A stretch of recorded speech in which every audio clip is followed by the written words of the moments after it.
Imagination Unbound presents When Death and Time Arrive Early to a Party, a short audio fiction by Rusty Hatfield. In a sheltered valley, hidden away in some sacred mountains, there was a great feast hall in which the gods would sometimes play. They would convene there every so often to celebrate their many victories, and therefore the continued existence of the universe.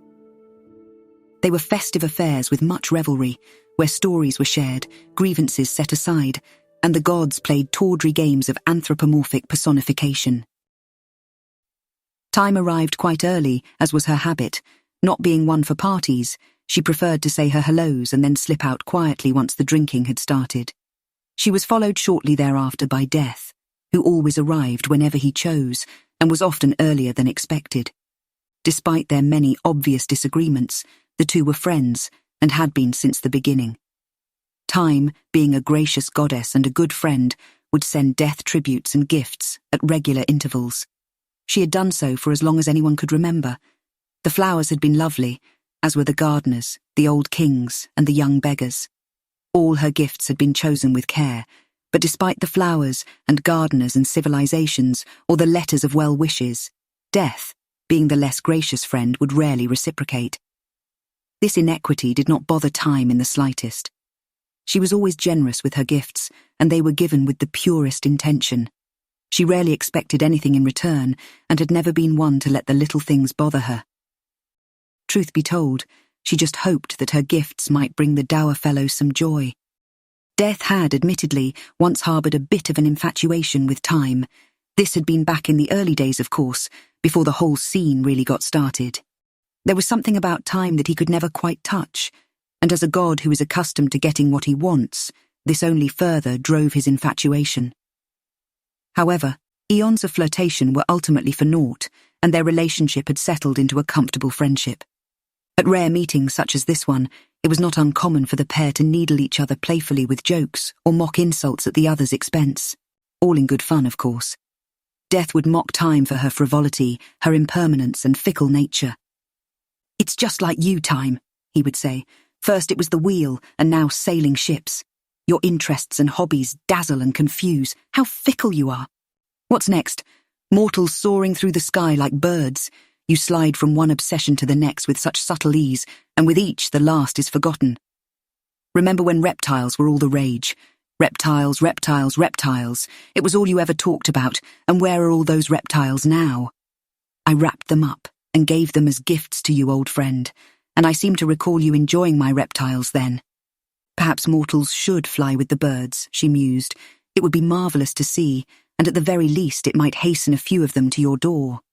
Besides," she added, "all of your sour remarks, all of your clever quips, they are but expressions of your jealousy of me, for mine is the greater kingdom."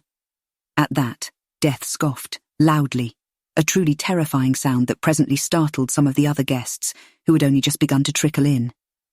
Night and Fire had arrived, with several of their attendant stars in tow. That pair were always great fun at parties, but upon seeing Death, they regarded him only meekly. They looked at him oddly and gave polite hellos, and hesitantly asked in which room Night might lay down her cloak.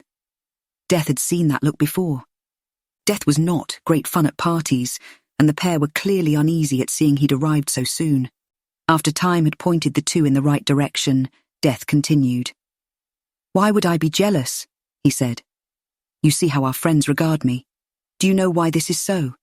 Because you are sullen and selfish, and always showing up unannounced," she said bluntly.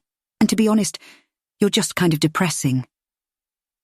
She paused for a moment, considering before she added, "I mean that with all due love and respect, naturally." "No," Death replied flatly. "It's because when they look at me they see inevitability. They see everything they love ebbing away. They are right to feel that way. That's why mine is the greater kingdom. They know that despite all of their endeavours, all of their striving, all of their defeats and victories, despite all the wisdom they've gained, the pride in their life's accomplishments, or the passions they felt in their tenderest moments, they ultimately come to nothing. I will be awaiting them at a time of my choosing, to cut short all of their hopes and claim the fruits of all of their ordeals.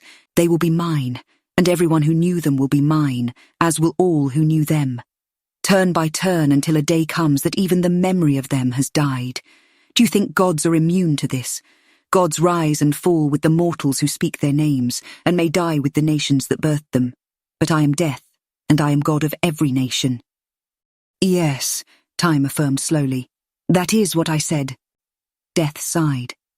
If one were to imagine the sound of stone sliding across stone, like the lid of old sarcophagi with a hint of a scream into the echoing void, one might have some approximation of the sound. Even the stars will die, Time. When they've burned to cinders, they will be mine, their light extinguished forever. By that same token, our friends would like to mean something, and I extinguish meaning. In the end, I win.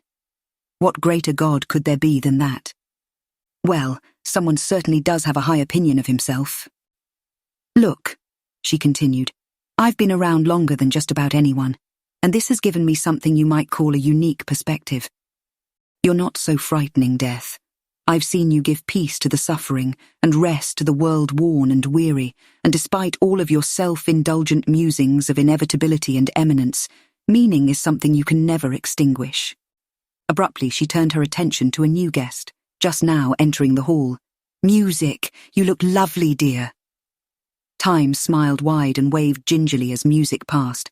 Indeed, she was lovely, with indigo and moonlight woven in her hair. She beamed back, radiant, as she moved into the hall of revellers that eagerly awaited her arrival. Now the party was really starting. Time, however, turned back to Death and continued. It's like the starlight, she said. Certainly the stars will one day die, and you will own the cinders, but the starlight will always be mine. Death looked puzzled. Thus Time continued. Do you really think the light dies when the candle is extinguished? Nay, the light goes on faster than a dream. It will always be mine. I am Time. I am the wellspring of things that will be, and I am the ever-deepening sea of things that were.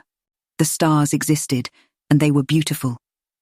These mortal lives that you claim to hold in such low regard, they existed, and they were beautiful, and that is something you can never take away.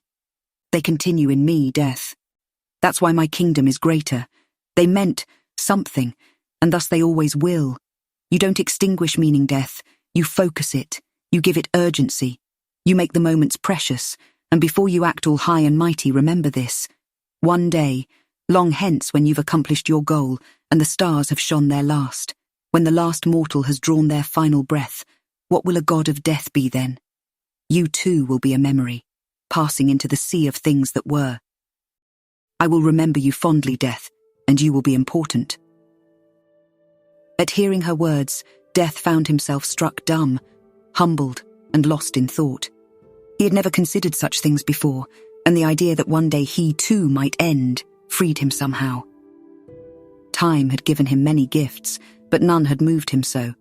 For her part, she merely stood and brushed the dust from the hem of her garment before straightening Death's collar and resting her hand gently on his shoulder. You are kind, she said. Now ready yourself. Let us join our friends, and when music has begun her art, we will slip away quietly. The last things people want to think about at a party are death and time.